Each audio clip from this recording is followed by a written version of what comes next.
नमस्कार दोस्तों, मैं डॉक्टर राहुल एक बार फिर आप सभी का स्वागत करता हूं अपने YouTube चैनल डॉक्टर राहुल वेदा पर। आज हम एक बहुत ही मुख्य विषय पे बात करने जा रहे हैं, चर्चा करने जा रहे हैं। एक ऐसी बीमारी जिससे कि लाखों महिलाएं इस देश में, भारत देश में दुखी हैं, परेशान हैं, जो इलाज करा करा के थक गई हैं, लेकिन उनका इलाज नहीं हो पाता है या परमानेंटली वो ठीक नहीं हो पाती है। उस बीमारी का नाम है पीसीओडी और पीसीओएस। पीसीओडी के बारे में हम पहले बात कर लेते हैं। पीसीओडी का मतलब पॉलीसिस्टिक ओवेरियन डिजीज होता है। अंडाशय में एक छोटी छोटी सिस्ट की गिठाने बन जाती है, जिसको पानी की गिठाने भी कह सकते हैं। इसका जो मेन लक्षण होता है वो अनियमित मासिक धर्म होता है। उसके अलावा अनचाहे बालों की ग्रोथ होती है, हेयर फॉल होता है, उनको बाल झड़ने लग जाते हैं। उसके अलावा 2-2, 3-3, 4-4 महीने तक उनका पीरियड्स नहीं आ पाता है, मासिक धर्म नहीं आ पाता है, ये लक्षण मिल जाते हैं।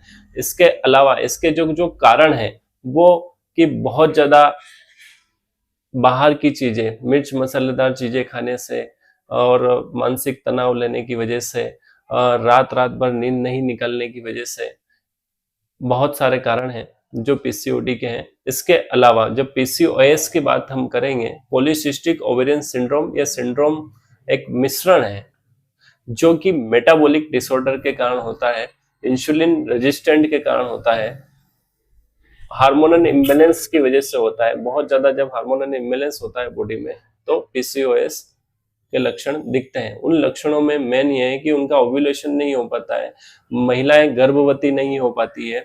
उसके अलावा उनके पेट की चर्बी बहुत ज्यादा बढ़ जाती है और कहीं भी हेयर ग्रोथ चालू हो जाती है। ऐसे लक्षण पीसीओएस में मिलते हैं। मेन कारण मैंने इनका बता ही दिया है कि इंसुलिन रेजिस्टेंट मेटाबॉलिक डिसऑर्डर इस वजह से होता है। इसके अलावा इसकी अगर हम बात करें आयुर्वेद के अनुसार तो आचार्य चरक, आचार्य वाग्भट और आचार्य सुश्रुत ने इसके जो मेन कारण हैं वो 3 दोषों को बताया कि त्रिदोष के कारण, वात पित्त कफ, इन तीनों के दूषित होने की वजह से पीसीओडी और पीसीओएस होता है।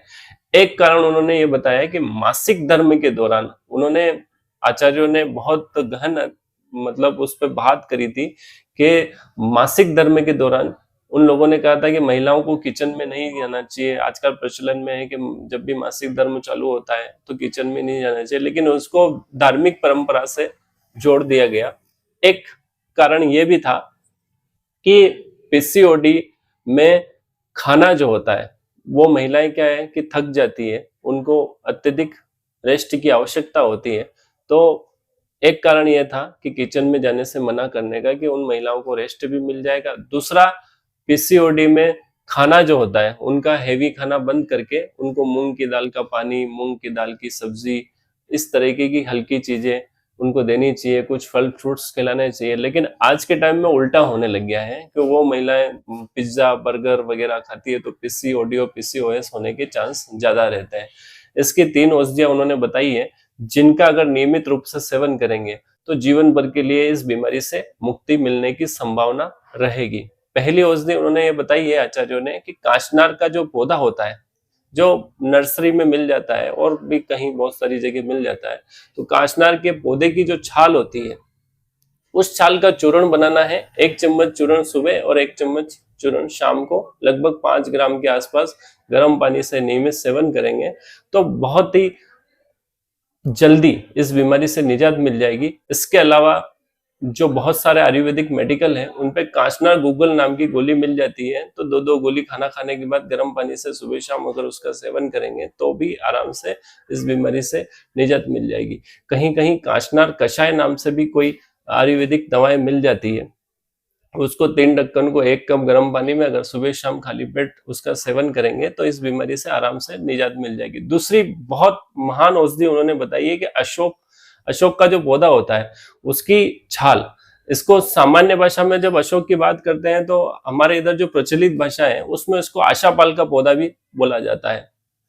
तो उसकी छाल का भी काढ़ा बना के अगर नियमित रूप से सेवन करें, या इसके अलावा आयुर्वेदिक मेडिकल पे एक अशोकारिष्ट नाम की जो दवा है, शास्त्रोक्त दवा है, अगर उसको 3 ढक्कन दवा 3 ढक्कन पानी मिला के खाना खाने के बाद अगर नियमित रूप से अशोकारिस का सेवन किया जाए तो हार्मोनल इम्बैलेंस बैलेंस होगा, पीसीओडी पीसीओएस दोनों पे काम करती है। उसके अलावा जो मासिक धर्म में जो अनियमित हो गया है तो इसके सेवन करने के कुछ ही महीनों के बाद मासिक धर्म नियमित होने की संभावना बहुत जल्दी हो जाएगी। इसके अलावा तीसरी औषधि उन्होंने एक चीज और बताई है कि जिसके बारे में हम लोग सब जानते हैं, शतावरी। शतावरी का चूर्ण भी मार्केट में मिल जाता है और बहुत सारे ग्रेन्यूल्स टाइप में भी मिल जाते हैं। तो शतावरी चूर्ण को हमको 1 चम्मच सुबह और 1 चम्मच शाम को दूध में मिला के अगर इसका नियमित रूप से सेवन करेंगे तो ये हार्मोनल इम्बैलेंस को बैलेंस करेगा, ओव्यूलेशन को बढ़ाता है, अंडों की वृद्धि करता है, अच्छे अंडे बनाने का काम करता है। ये 3 ऐसी महान औषधियां हैं, अगर उनका नियमित रूप से सेवन करेंगे तो आप पीसीओडी और पीसीओएस नाम की बीमारियों से निजात पा सकेंगे। और अधिक जानकारी के लिए हमारे चैनल को सब्सक्राइब करें, लाइक करें, और इससे संबंधित और जानकारी चाहिए तो हमको आप कॉल पर संपर्क कर सकते हैं। धन्यवाद।